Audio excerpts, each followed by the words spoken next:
আসসালামু আলাইকুম রহমতুল্লাহ। আজকে আপনাদেরকে দেখাবো কীভাবে ওয়াইফাই নাম অ্যান্ড পাসওয়ার্ড চেঞ্জ করতে হয়। তার জন্য আমরা প্রথমে চলে যাব গুগল ক্রোম ব্রাউজারে, গিয়ে নতুন একটি পেজ ওপেন করব।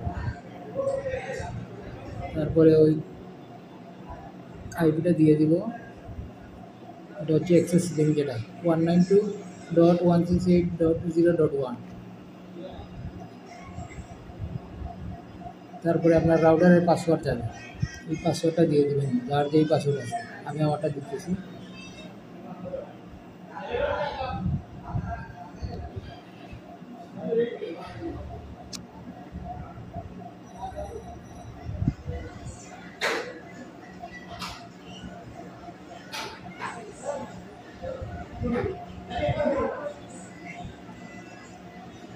তারপরে এইখান থেকে আমরা সোজা ওয়্যারলেসে চলে যাবো। এই জায়গায় ওয়্যারলেস আছে, ওয়্যারলেসে ক্লিক করবো।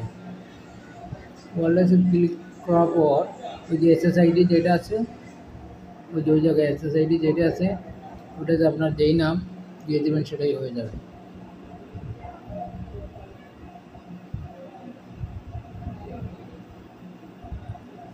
তারপরে এই যে পাসওয়ার্ড আছে, আপনার পাসওয়ার্ডটা সেট করে ওই জায়গায় যেটা ইচ্ছা, আপনার সর্বনিম্ন 8টা হতে হবে। তারপর আপনার যা ইচ্ছা তা দিয়ে তারপর এই নিচে সেভ অপশন আসবে।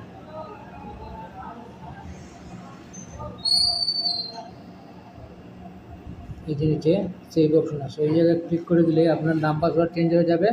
সাথে সাথে আপনার ফোন থেকে মোবাইল ডিসকানেক্ট হয়ে যাবে। তারপর আপনার ওয়াইফাই গিয়ে সেই নামে ক্লিক করে আপনার যে পাসওয়ার্ডটা দেবেন ওইটাতে ক্লিক করে দেবেন, তাহলে আপনার ওয়াইফাই নাম অ্যান্ড পাসওয়ার্ড চেঞ্জ হয়ে যাবে। ভালো থাকবেন, আল্লাহ হাফেজ।